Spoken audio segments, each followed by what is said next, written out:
Fui contratado como guardia de seguridad en una gran tienda. Era una especie de mueblería combinada con artículos de decoración y utensilios para el hogar, la cual poseía un amplio almacén en el subsuelo.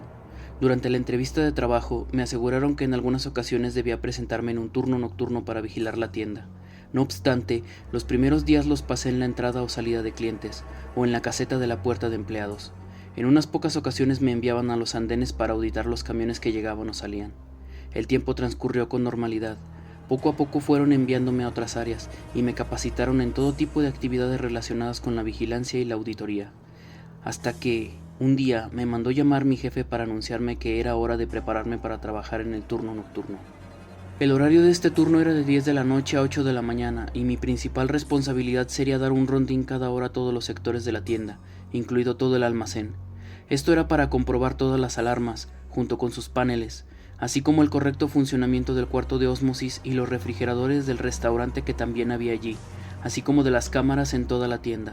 Si notaba algo, fuera un mal funcionamiento o apagón, debía reportarlo a todos los responsables, y si alguien se había quedado encerrado, debía alertar a la policía también. A excepción de los intrusos, el trabajo por la noche me pareció muy sencillo. Pensaba que mi jornada en aquella temporada sería tranquila en comparación a los reclamos y peleas que ocasionalmente debía afrontar durante el día. Sin embargo, mis compañeros más veteranos vieron la oportunidad perfecta para comenzar a molestarme. Uno de ellos, un hombre ya mayor que pronto se jubilaría, me habló de lo emocionante que era el turno nocturno en aquella tienda. Cuando le pregunté a lo que se refería, con temor a que me hablara de encontrones con ladrones o polizones, me invitó a que lo acompañara a la caseta para explicármelo. Allí primero me preguntó si era creyente. Me extrañó su pregunta, pero debido a que me miraba seriamente opté por decirle la verdad. No me sentía como un verdadero creyente, o al menos no creía en lo que mucha gente cree. Entonces él señaló que no se refería a esa clase de creencias. Le pregunté a cuáles se refería, y él contestó si yo creía en las historias de fantasmas.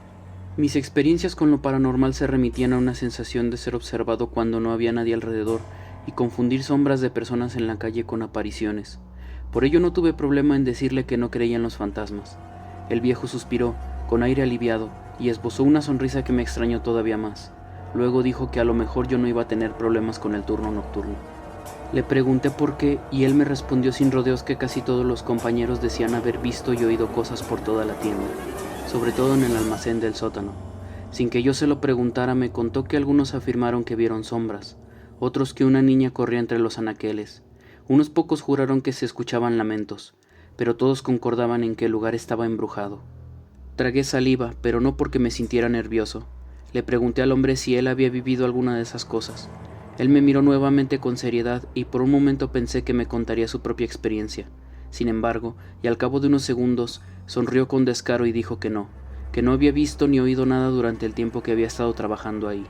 Apreté un poco la mandíbula y exhalé por la nariz, mientras contemplaba a aquel sujeto reírse. Me preguntó si le había creído y yo tan solo parpadeé. Decidí entonces que solo me enfocaría en el trabajo. Pasó una semana desde aquella conversación. Mi primer día en el turno nocturno había llegado y yo me sentía listo para desempeñarlo. Pese a las burlas y bromas que mis compañeros no dejaban de hacerme, me sentía preparado para cualquier cosa. Tenía los números de emergencia anotados en una tarjeta que llevaba en el bolsillo de la camisa. Llevaba baterías de repuesto para la linterna en un compartimiento del cinturón.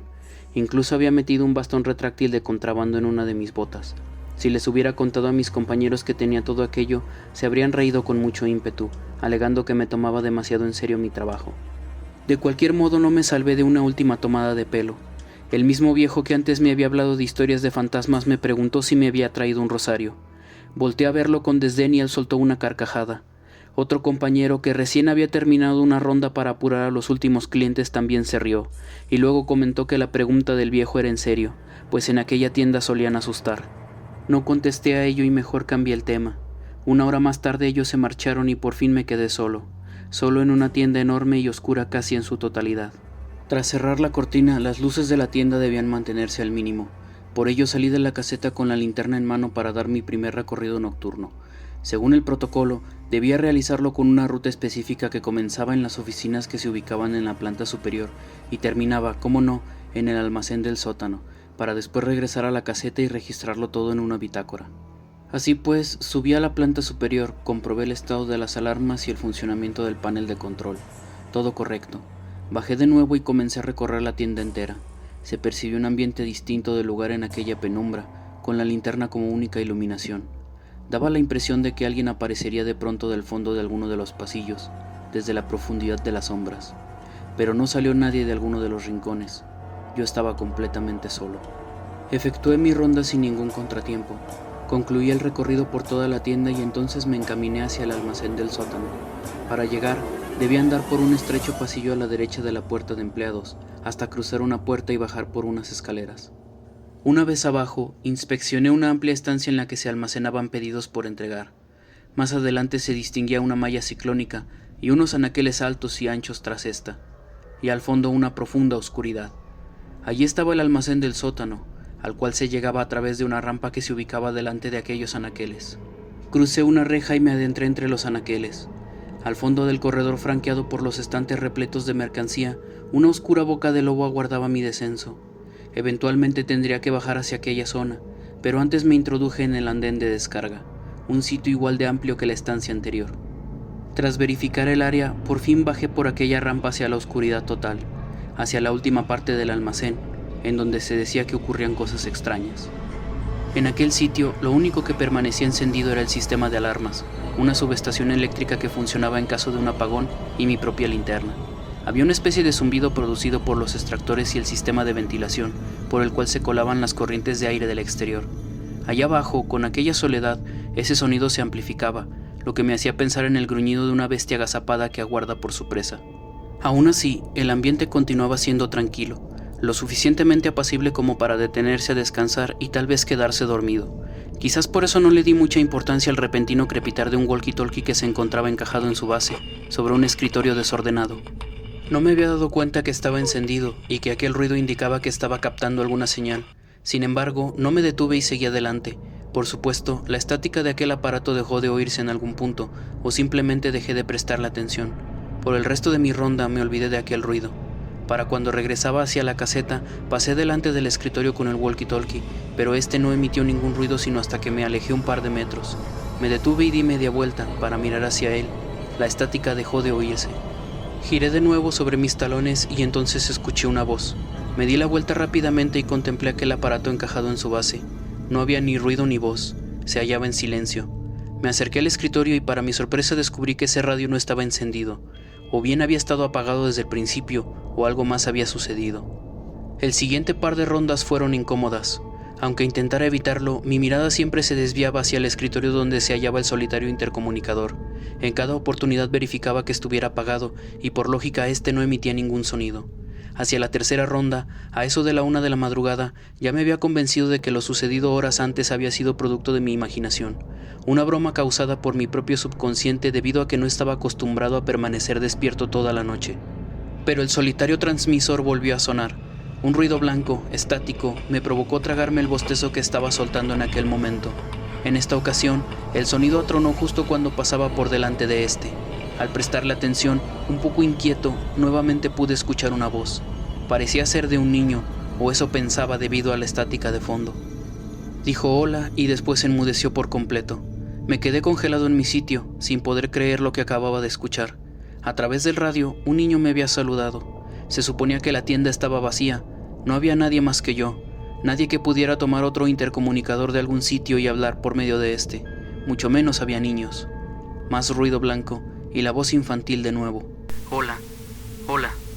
Lo dijo de forma pausada, como si esperase que alguien le contestara. Yo no sabía qué hacer, tan solo contemplaba al testigo prenderse y apagarse con cada saludo. Escuchaba aquella voz insistir, sin atreverme a tomar el radio y accionarlo para contestarle. Se suponía que estaba apagado, lo había comprobado. Aún así, me acerqué al escritorio y contemplé con inquietud que el interruptor del aparato seguía en el lado de apagado. No podía haber escuchado aquella voz, sin embargo, lo había hecho y esta volvió a escucharse. El testigo se encendió, hubo estática y después el niño. Hola. Levanté una mano para tomar el aparato, pero la detuve en el aire. Estaba paralizada. El ruido blanco se intensificó y de pronto sentí un fuerte escalofrío que me recorrió la espalda. Percibí una presencia detrás de mí, pero al darme la vuelta no vi a nadie, y la voz infantil retumbó en la soledad del almacén, acompañado por la estática del radio. Hola. Me volví de nueva cuenta hacia el intercomunicador. Ahora, en lugar de un simple saludo, la voz infantil dijo otra cosa que me erizó la piel. «Estoy aquí». Esta vez retrocedí un paso, con una sensación de frío repentino. «Estoy aquí». El niño volvió a hablar, más fuerte que el ruido blanco que antes lo había opacado. No me percaté que había estado retrocediendo hasta que mi espalda topó con una estantería. Solo entonces desperté de aquel extraño trance, y al mismo tiempo el radio volvió a quedar en silencio total. Cuando me acerqué de nuevo, no solo comprobé una vez más que estuviera apagado, sino que lo encendí propiamente. Luego accioné el micrófono y hablé. «Hola», dije. «¿Hay alguien ahí?», pregunté. Esperé una respuesta, pero no la obtuve. No sé por qué pensé que daría resultado. Me quedé durante media hora de pie en donde estaba con el radio en la mano. La voz infantil no volvió a hablar, pero cuando concluía con mi ronda, en el momento que subí a la rampa, escuché a lo lejos el ruido blanco del radio y una tenue voz que decía: «Estoy aquí». No volteé hacia atrás e hice todo lo posible para no tener que pasar delante del solitario aparato durante la siguiente ronda. No obstante, por mucho que me internara en los oscuros pasillos y diera un gran rodeo para no caminar por ahí, alcanzaba a escuchar el ruido blanco y la voz infantil saludando a la nada. Hacia la última ronda, decidí que evidenciaría lo que sucedía con aquel radio. La mejor manera que se me había ocurrido para ello fue grabarlo con mi celular. Por ello, sin importar que todavía no fuera la hora, comencé con mi siguiente recorrido. Al llegar abajo, titubeé un poco antes de adentrarme en la oscuridad.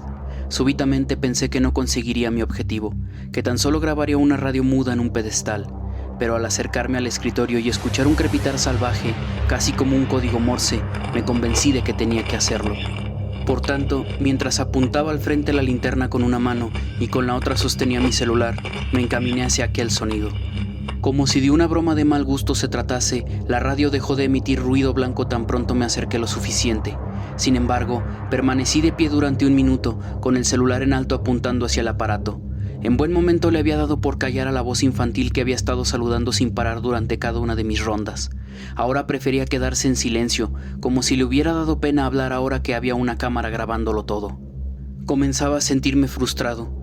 Incluso vacilé antes de parar la grabación, resignado a que mi vivencia sería tan solo una anécdota más en el amplio repertorio de historias que existía entre todos los vigilantes.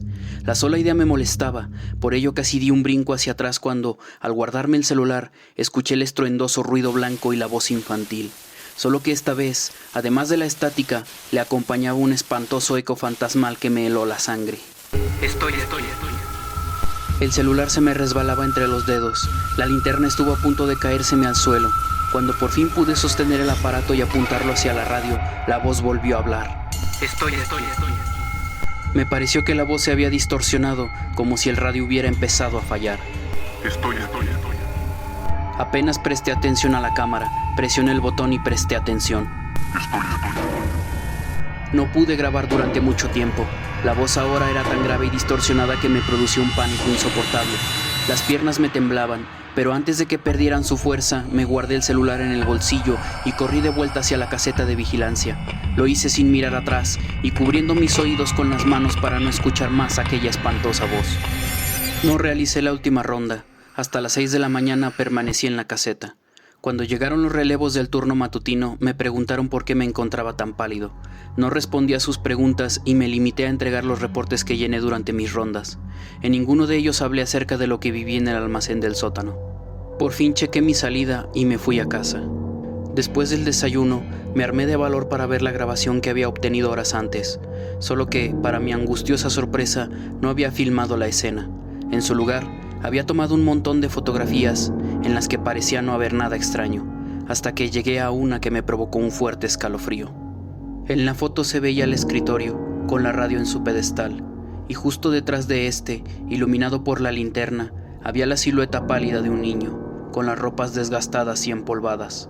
Los ojos muertos, rodeados por unas profundas y oscuras ojeras, miraban directamente hacia la cámara, y en sus labios se esbozaba una mueca de absoluta desolación. Era la viva imagen de un alma en pena. Más tarde, no me sentía con ánimos de acudir a trabajar. Sin embargo, allí me encontraba a la hora del cierre de la tienda. Me reuní con el viejo, quien me recibió con su habitual broma, solo que, al verme la cara, me ofreció disculpas y sonrió con tristeza. «Ya te tocó, comentó, y en acto reflejo le mostré la fotografía con el espectro del niño. Él la contempló con seriedad y me devolvió el teléfono. Durante unos minutos fijó la mirada en el vacío, y lo último que dijo antes de sumirse en un silencio que se prolongó hasta que se retiró fue: No hay nada en esa fotografía. No hay nada. No supe interpretar sus palabras. Mi conclusión fue que él también había visto cosas, pese a que afirmaba lo contrario, y la verdad es que no lo culpaba por mantenerse en la negación. Quizás yo también tendría que hacerlo a partir de ahora, pues pronto tendría que bajar al sótano y pasar por delante de aquel solitario radio.